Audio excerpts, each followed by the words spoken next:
Broadcasting from the world headquarters of the National Floor Safety Institute is America's slip and fall guy, Russ Kenzie.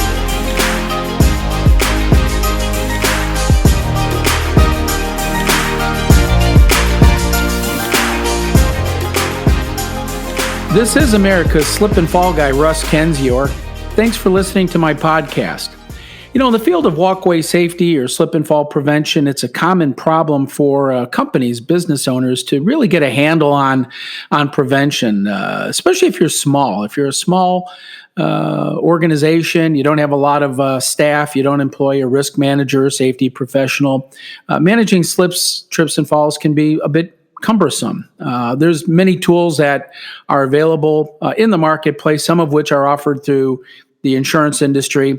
But joining us today is a gentleman by the name of Cory Davis with Real-Time Risk Solutions, who a number of years ago created this mobile risk management tool that not only helps large and small companies track and manage slips and falls, but it also provides kind of an analytical side for risk management in real time. Am I presenting that the right way, Cory? Absolutely. Yeah, that's the best way to say it. Well, tell us a little bit about Real-Time Risk Solutions. What is it you do? How'd you come up with this idea? For I guess you have quite a wide range of products. Is that correct? Absolutely. Yeah, we're a Chicago-based company. We started about 5 years ago.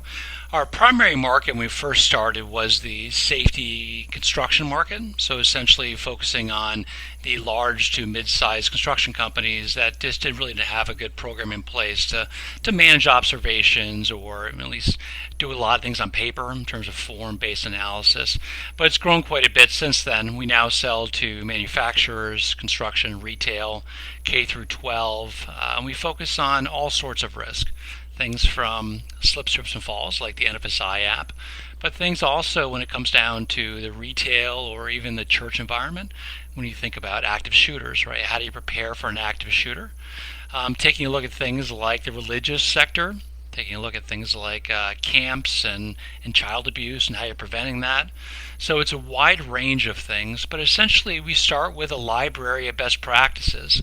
We have about 500,000 best practices that allows each company to configure our platform based on any plant or facility or construction project, and that's focused on specific risks involved with each one of those particular places. So the people that are performing the observations and filling out the forms only see things that are applicable directly to them. So, you mentioned Chicago.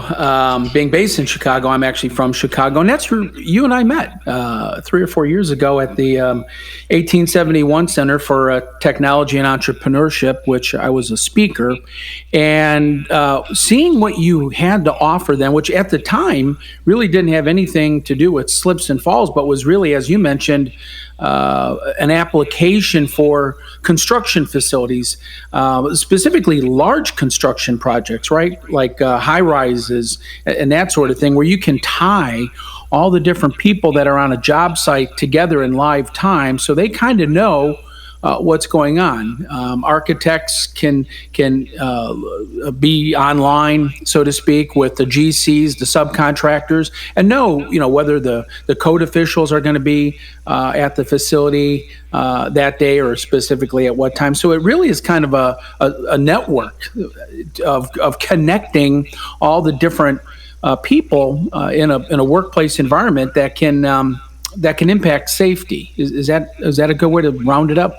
Absolutely. 1871 was a great starting place for us. It's one of the largest incubators in the United States, if not the world. Howard Tolman, give a shout out to him definitely, who helped not only create it, but help bring a lot of successful companies, providing the resources they need, funding they need to succeed. But basically, when you start out as a startup company, you really focus on a very specific market.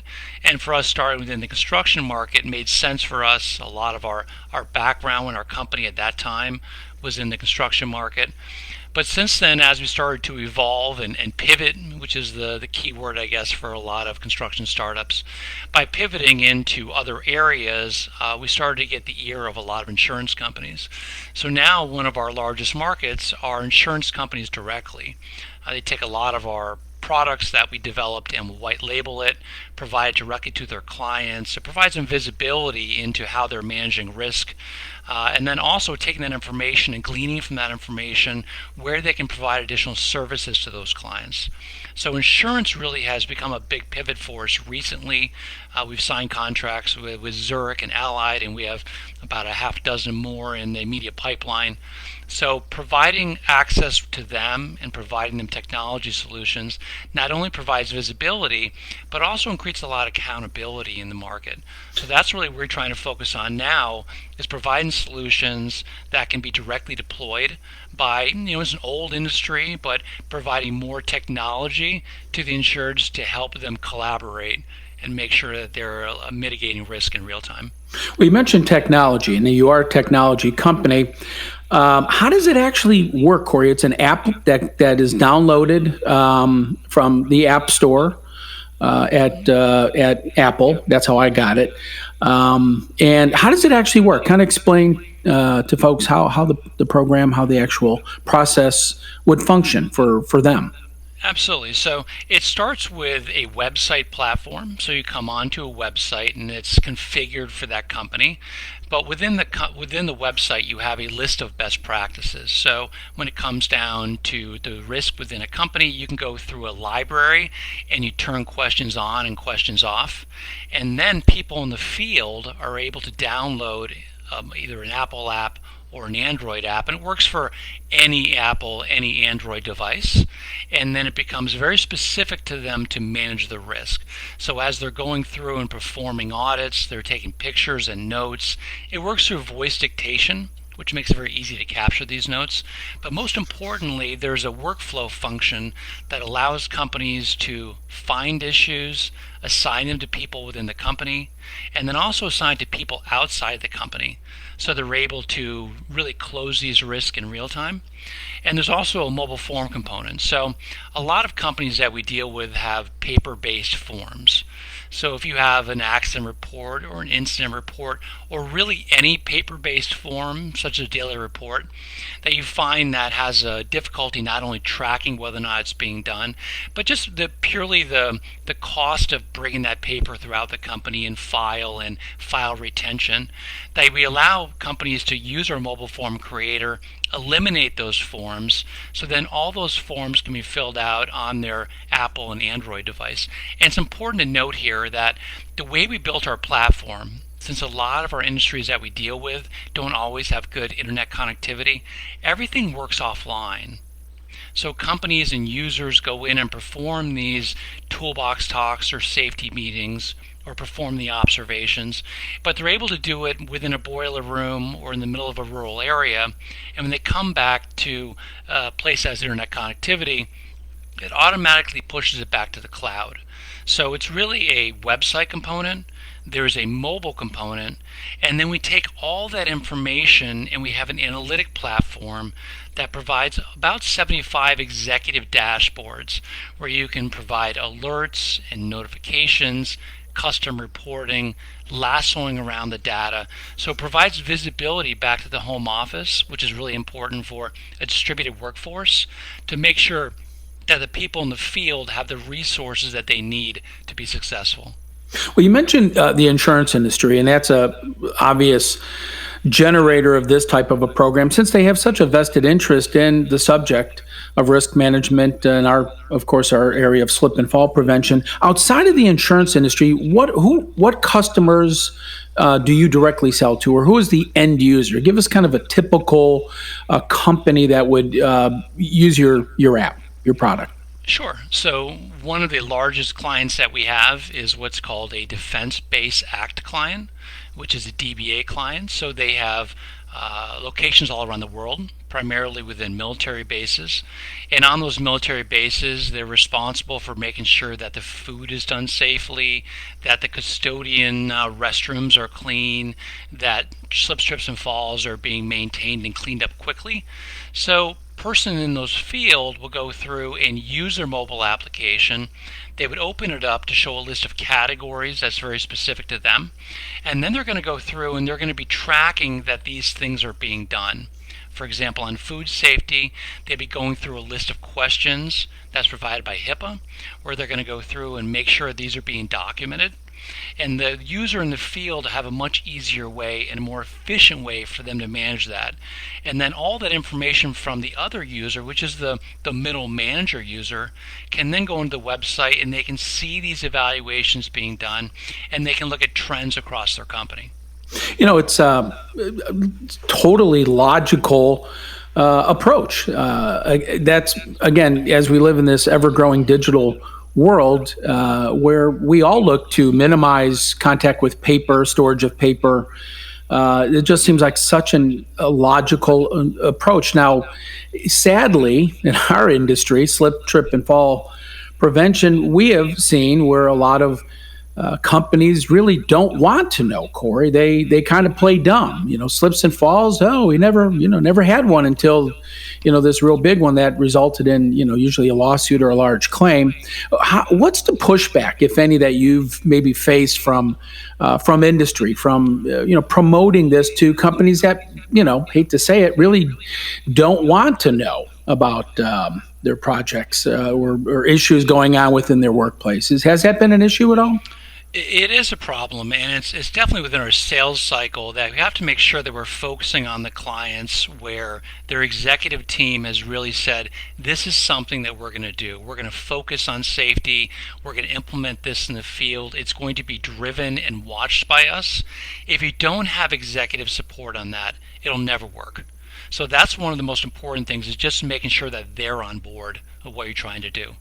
With insurance, there's a huge gap between people that do the underwriting, taking a look at the risks that are involved in a company. And the majority of the information that they use nowadays is based on lagging indicators. It's loss ratios. How many claims do they have? When you look at leading indicators, and you focus on ways that people prevent accidents, there's very little visibility in that from a carrier or broker's point of view. So they might go into the client once a year and review the file cabinets and seeing how often they were performing the observations.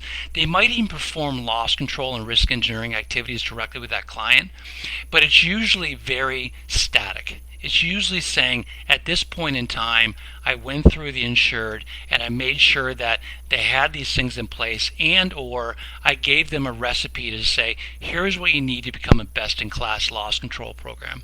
What we're doing is we're tying leading indicators, doing everything in terms of learning management and making sure the policies are in place and performing the observations and having forms done in time, and tying that with lagging indicators. So if we think about an insurance company, preventing accidents is now being tied with really making sure that underwriting has complete information in real time on how that insured's performing. And that's really a new way to take a look at insurance. This would seem like a really good process for large retailers that have a large exposure to slip, trip, and fall claims, to problems, which is, again, probably why the insurance industry has embraced this. Take a minute, Cory, and tell us about how the NFSI, the Slip and Fall, Trip and Fall Prevention app, actually works. Absolutely. So NFI Safety, again, available in both the Apple and Android store, has modules built within there. And they're very specific for retailers, hospitality, K through 12. Anybody has to worry about slips, trips, and falls. So within our database, we have an audit module that allows you to, again, track pictures and notes and making sure the issues are being resolved. But the best practices are focused around building entrances and walkways and steps and spill removal and ramps and restrooms and things like that you see now predominantly within the retail space, where if you go to a restroom, you make sure the restroom's clean. But it's more than that. It's much more comprehensive. We also go through and we take the paper-based forms, or accident reports and incident reports, and making sure that they're digitized so the people in the field are going to be embracing this because it makes their job easier. We take the NSI standards that are available within FSI and make them available so you can see them directly on the app, even working offline. We have a learning management system that allows companies to upload videos and PowerPoints. We even create quizzes on that, and we grade the quizzes, create a certificate of completion on that, and then we also track alerts and notifications and expiration dates. So companies can track when people have been trained, when they haven't been trained, and when they're up for renewal. And then we have the analytic platform that ties these lead and lagging indicators together that really provides visibility that was kind of unheard of even a couple years ago in the industry. It's just an obvious way that everyone within, specifically a large company, would have access to valuable information and just know in real time what's going on, which for slip and fall prevention is critical. I mean, it's oftentimes a hazardous condition maybe present in one location, say it's a retail chain, that's common throughout the entire chain. They have meaning a chronic hazard, not just a wet floor, but something that's just, we were talking before the podcast about pallet guards. A lot of retailers will display palletized merchandise, and they'll keep the bottom of the pallet exposed, where they should be putting what's called a pallet guard, a plastic frame that goes around the base of the pallet to protect people from getting their feet stuck in the pallet, or just little children brushing by the pallet, maybe getting cut or a sliver on or a nail. And so if you're a large retail chain and you're selling products on pallets, and you're seeing recursive issues or problems regarding people becoming injured as a result of a pallet, this is a great way to kind of get everybody on the same page. I mean, it's just kind of a logical approach to slip, trip, and fall prevention. With the NFSI app, is there a cost? How does this work? If somebody wanted to participate, download the app, go online, how would they do that? So the best way is to reach out to us. There's www.rtrs.co or realtimerisksolutions.com. They can go in there and request a demo, and then we'll give them basically a 30-minute demo, explain some of the features, making sure that it makes sense for them. Again, we need to make sure that the people within the company from the top is making sure that it's something that's going to be supported. That's a critical thing for both us and for those companies to make sure that's right. Usually from multi-site locations, that's really kind of like the sweet spot for us because they're typically siloed. But they're going to go in, they're going to request a demo. We're going to provide them the demo. And then most companies that we sell to the NFSI, it comes out to about $2,500 per year, which is really a drop in the bucket. You think about loss control, but that'll provide them with 10 users, and it's really a one-time cost per year in terms of not being onboarding costs. There's no startup costs and things like that. And then we have full customer service that's going to help them stay engaged and make sure they understand the program. Most companies are up and running in about an hour, and the payback period for 90% of our clients is less than 60 days. Wow. We've been speaking with Cory Davis from Real Time Risk Solutions. How can people get in touch with you directly if they want to reach you? Sure. Yeah, the best way is through email, through cory at rtrs.co, or they can call me directly at 312-672-2324. Awesome. Now, you're not in Chicago anymore, is that correct? I'm in Raleigh currently, but most of my team is in Chicago. But now that we are an international company, we have locations throughout the U.S. Before I let you go, how is the 1871 Center for Technology and Entrepreneurship doing? It's been a few years since I've been there, and well, I'm sure there's a lot of new companies and new people there. I do want to give a plug to them.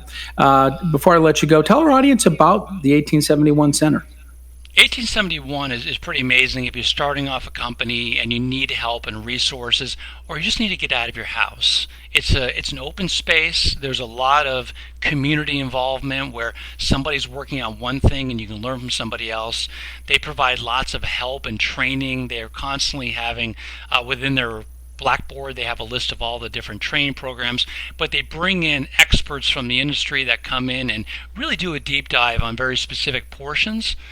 Lots of big exits out of 1871, still growing very quickly. They've expanded their space, and they brought in even presidential candidates when we were there.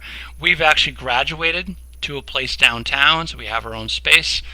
But definitely you still hear a lot of great things from 1871. Yeah, and it was really exciting when I was invited to speak, and really enjoyed just seeing the range of people, mostly many of which are young people, very young people, because there is a university affiliation. There's several universities in the Chicago area that really they have offices there as well. So they're actively participating and really kind of bringing to light these technologies, these young innovative minds like yourself that came forward and really developed a technology that is highly beneficial and of course marketable. That's important. You got to be able to pay the bills. As you mentioned, you graduated. They require you to move out right after a certain period of time. You need to. They kind of incubate you, and then you need to go out and kind of fly on your own.